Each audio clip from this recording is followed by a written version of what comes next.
Praise the Lord.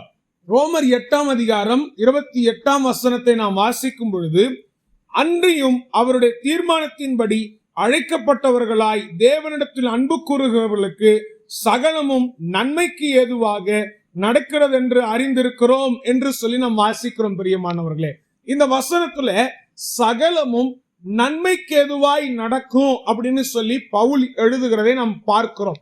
யாருக்கு நடக்கும்னா, அழைக்கப்பட்டவர்கள் ஆண்டவரிடத்துல அன்பு செலுத்தும் பொழுது, தேவனிடத்துல அன்பு செலுத்துகிறவர்களுக்கு சகலமும் நன்மைக்கு ஏதுவாய் நடக்கும் என்று சொல்லி நாம் பார்க்கிறோம். பிரியமானவர்களே, தேவன் நம்மிடத்துல அவருடைய அன்பை காமிச்சார். எப்படி காமிச்சாரு?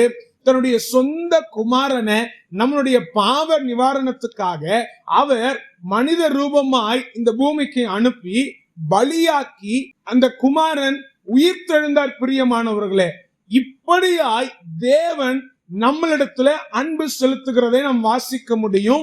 வேதத்தினுடைய பிரதான தீர்க்க தரிசனமே அதுதான். ஏன்னா இந்த பூமியில வாழ்கிற எல்லா மனுஷனுக்கும் ஒரு ரட்சிப்பு, ஒரு மீட்பு என்கிற ஒரு சத்தம் தேவ தூதர்களால தொனிக்கப்பட்டுச்சு. ஏன்னா எல்லா மனுஷங்களும் பாவத்துல சிக்கி கொண்டிருந்தாங்க. அதற்கு எல்லாவற்றிற்கும் பரிசுத்தமான ஒருத்தர் தேவன்னு சொல்லி தேவன் தன்னுடைய சொந்த குமாரனை இந்த பூமியில அனுப்புனதை நாம் வாசிக்க முடியும். வேதத்துல நிறைய தீர்க்க தரிசனத்தை நம்ம பார்க்க முடியும். ஆண்டவர் நம்மளிடத்துல அன்பா இருக்கிறார்.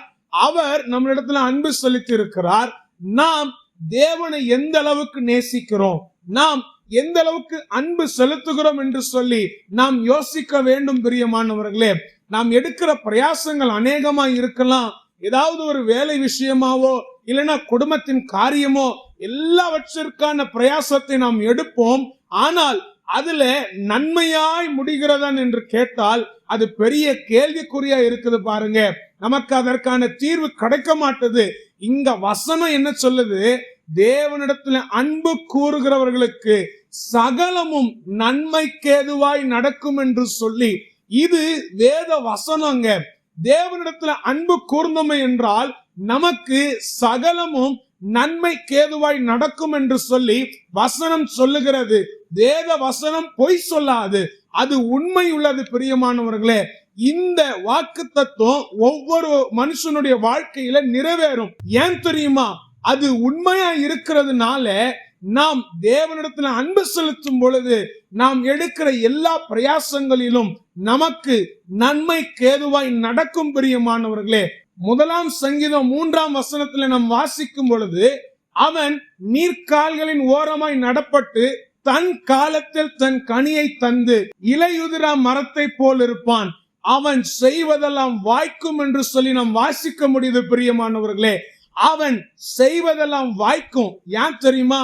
அதிலேயே 1வது வசனம் 2வது வசனத்தை நாம் வாசித்தோமே என்றால், கர்த்தருடைய வேதத்தில் இரவும் பகலும் அவருடைய வேதத்தில் பிரியமா இருக்கிற மனுஷன், தேவனிடத்துல அன்பா இருக்கிறவன், அவருடைய வார்த்தைகளிலும் பிரியமா இருக்கிறவன். பிரியமானவர்களே, அவரிடத்துல நாம் பிரியமா இருக்கும் பொழுது அங்க வசனம் சொல்லுது, அவன் செய்வதெல்லாம் வாய்க்கும் என்று சொல்லி.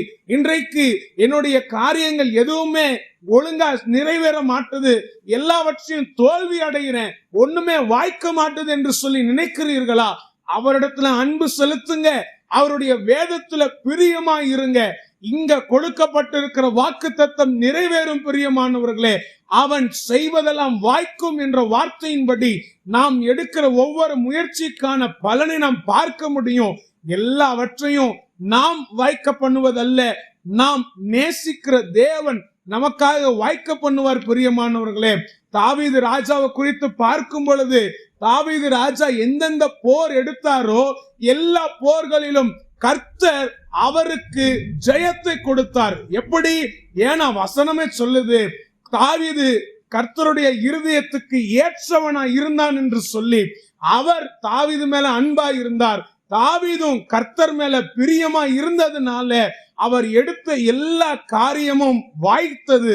அதே போல நாம் கர்த்தரிடத்துல பிரியமா இருக்கும் போது, அவருடைய சத்தியத்துல நாம் பிரியமா இருந்து அவரை நேசிக்கும் பொழுது நாம் எடுக்கிற எல்லாவற்றிலும் கர்த்தர் நமக்கு வாய்க்க செய்வார். பிரியமானவர்களே, அவரையே நாம் நேசிப்போம். ஒவ்வொரு ஆசீர்வாதங்களை நாம் பெற்றுக்கொள்ளுவோம். எல்லாவற்றையும் அவரிடத்துல ஒப்பு கொடுங்க. சிந்தித்து பாருங்க, முழுமையா நான் கர்த்தரை நான் நேசிக்கிறேன்னா, அவரிடத்துல நான் அன்பு செலுத்துறேன்னு சொல்லி சற்று நாம் சிந்தித்து பார்ப்போம். ஆசீர்வாதங்களை நாம் பெற்றுக்கொள்ளுவோம். கர்த்தர் தாமே நம்மளை ஆசீர்வதிப்பார். ஆமென்.